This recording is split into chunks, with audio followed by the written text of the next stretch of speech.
It's the Real Estate Podcast, brought to you by ANZ Home Loans for financial well-beings. Hey, welcome back to the Real Estate Property Podcast right around Australia, from Darwin and Bundaberg to the Sunshine Coast. And good morning if you are on the Sunshine Coast enjoying that quality living.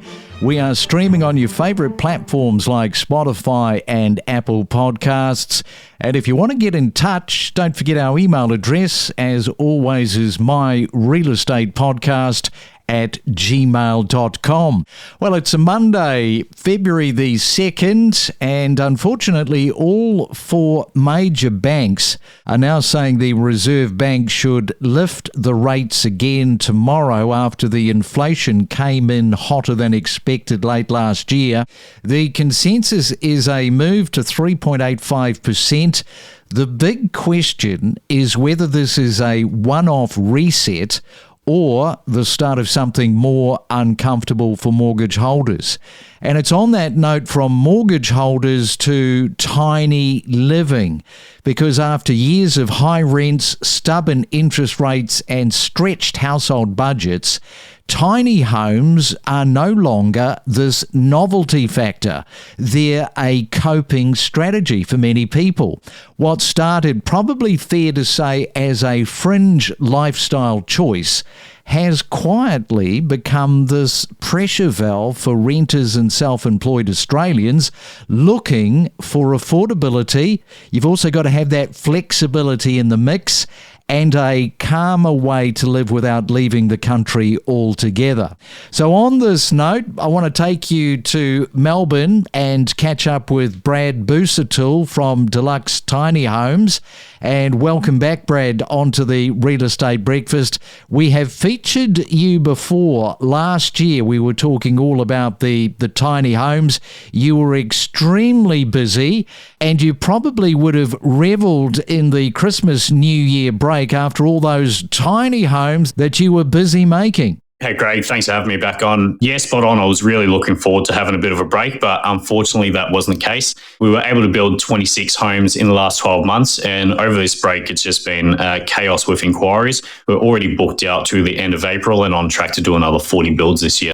You know, as I mentioned, tomorrow looks like we might get an interest rate rise from the RBA. The banks are certainly pushing for it. This mortgage situation, it's just not going to go anywhere, particularly for first home buyers. The rise of people being interested in this type of tiny living, it's for a reason. They've decided to, right, let's just make our space smaller and have a smaller mortgage and sort of reclaim our life back. Yeah, definitely so. With all the mortgage pressure that's happening, container homes or tiny homes in general are starting to be a lot more affordable for people. Most of the time, you can get a container home fully installed for $120,000 plus the block of land, and it's a much faster turnaround time. So a lot of people are coming to us wanting to downsize and really take their life back and start living within their means. Also, I'll just get you to explain sort of the breakdown of people that are coming to you, because a lot of people want these Airbnbs, don't they, to put them on their backyards. You crane them in, you're building them off-site. So I guess from a completed project, it's pretty easy to do that. Yeah, it's definitely easy, and we're seeing about a 50-50 split at the moment. So half of those people are either downsizing or putting their kids or parents into the backyard and using it as full-time living for themselves. But then you've got the other half that are really using them for Airbnb and putting them in places where it's a bit harder to build, and because we can build them off-site, it's that much quicker and easier to do. Tell us a little bit about the main dwelling. Last time I spoke to you, I found this quite interesting, that these tiny homes can be used as a main dwelling on a parcel of land, so long as you checking with the council.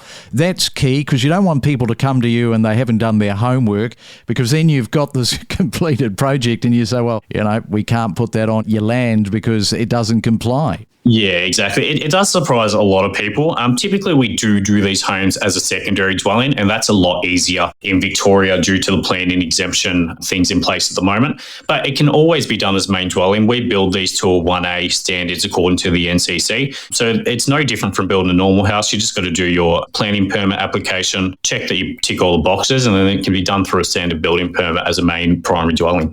Yeah, so the largest shipping containers that you are building with are 40-foot high cube. So I'll get you to just explain the high cube aspect, because that is a higher height than normal. What a lot of people, me included, don't realise, or I didn't realise back then when I first spoke to you, was that the fit out of these very much resembles a brand new home. Some people have this stigma, I think, when they think of a shipping container. Oh no, don't want to live in a shipping container. That's not me. It's too small.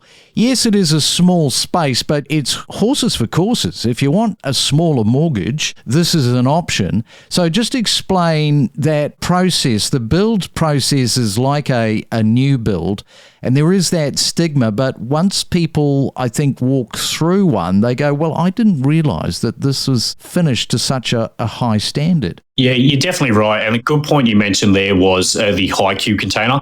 A lot of people get caught out when they're trying to build a container home and they use a standard cube container, which is only 2.4 metres high. So in our containers, we use a high cube container, which is 2.9 metres, and that means you can get an internal finish height of 2.6 metres. And that's where you can actually pass the NC rules as a 1A dwelling, where a lot of time you can't if you're just using a standard cube. Yeah, and then talking about the build quality of them, we build them like a normal home. We do not try and make these like a typical modular home that you used to see or a lot of builders are still building. We build them out of a timber frame plastered inside. So when you step inside, yes, they are a little bit narrower, but they're built and constructed just like your normal home you're living in. And as you mentioned, you have to sacrifice a bit of downsize to save more money. But a lot of our clients, when they do walk in, especially our models that have the large windows and bolt-on outdoor areas, it is a lot more homely than most people think. And as soon as they inspect them, the stigma that they had in their head for so long goes away pretty quickly. In terms of the building code, these would be pretty tight, in terms of the airflow. You've got air conditioners in them. Are they being built slightly above what is required by the code? They sure are. Being a container, they're already completely sealed. So if you've got a standard brick and mortar home, you've got a lot of gaps in that. In our containers, we don't have that whatsoever. We also kind of go above and beyond with the insulating qualities. Being a container, we make sure we do a moisture barrier, heavy earthwall, we use underlay. So they're heavily insulated and very well constructed. The idea is for these to last more than 100 years. And being a container that's meant to be out at sea in corrosive water for 25 plus years, we see that not being an issue with our designs. We are talking to Brad from Deluxe Tiny Homes this morning. This is something that might be in the back of your mind, Do you want to add something to the back of the yard? When we come back, we'll talk a little bit about mum and dad buying something for the kids, putting a shipping container, one of these 40-foot high cubes, on the backyard. We're back after this. Stay ahead of the competition with the latest news, insights and data analysis on the property podcast that keeps you informed. And Jasmine, good morning and welcome into the Real Estate Breakfast. What would your advice be, because there are first home buyers listening right now, what would you say, hey, make sure you do this and this before you get in touch with a real estate agent? Yeah, I think obviously just looking at properties in the market, seeing what a 5% deposit would get you and how much you need to save. And obviously speaking to a broker, which is something that we often help our clients with, putting them in touch with the right people. I do understand why buyers want to have a look around and see what's out there so they know what they need to be striving for.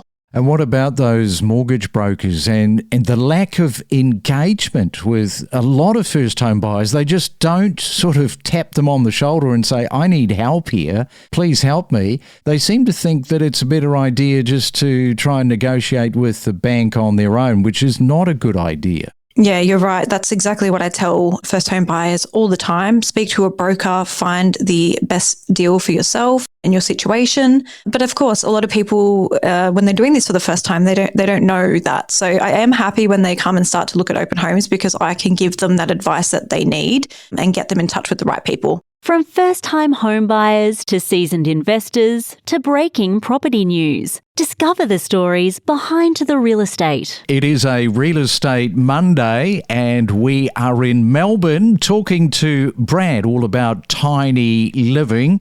Yes, let's get down to mum and dad. This is a big concern. It's a struggle. This has been in action over the last 5, even 10 years, but especially since COVID. Mum and dad trying to get their kids into a property. Tell us if you've got an example of that where a mum and dad has come to you and said, look, we are just pulling our hair out. We don't know what to do. This could be an option for us. They sit down, they go through the numbers, they talk to you. Suddenly it's an illumination. Yeah, definitely. And we're seeing it happen more and more often at the moment. We've even got one client we're about to start building for, and they've done the same thing. They've just built a brand new home, but because it was a small parcel of land, the house size isn't massive. So we're actually building one and putting it in the backyard for their daughters to live.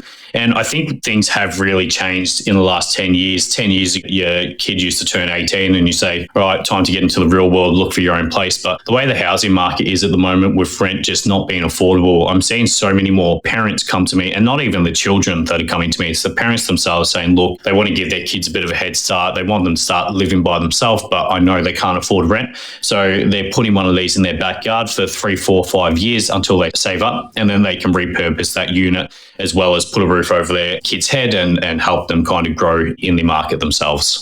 I think one of the other things too, when it comes to the backyard, a lot of people, they might have their backyard completely closed off and they're thinking, well, there's no way that we can get a completed shipping container on our backyard. There is absolutely no access.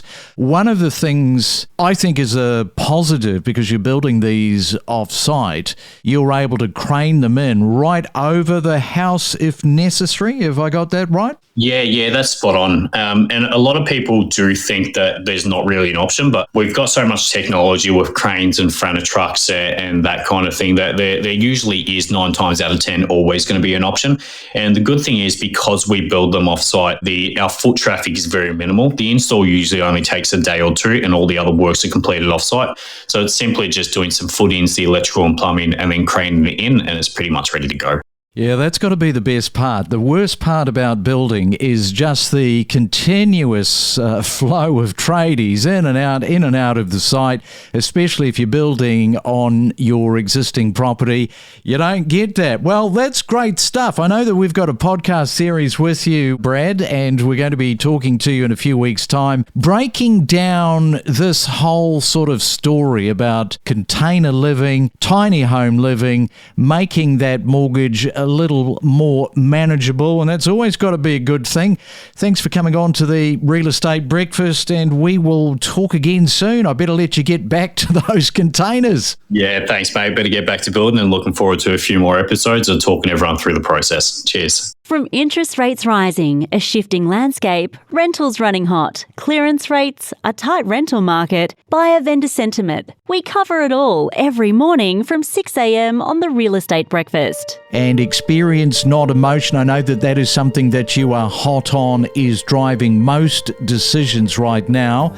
And what are the other trends that you're seeing among existing property investors? Yeah, probably a really interesting trend on the back of rising house prices, higher interest rates. There's tougher rules now for a lot of landlords. We're seeing investors with larger portfolios start to decrease the size of their holdings. They're looking at holding. There's a lot more investors now just holding 1 or 2 rental properties, as it becomes increasingly difficult to grow a larger property portfolio for the reasons I outlined. That is a trend that's happening. That could flow through to the rental market, where there's less investment properties available for renters. We are seeing a shift in investor behaviour around holding those larger portfolios. We connect you to the best real estate information across Australia. The Real Estate Podcast.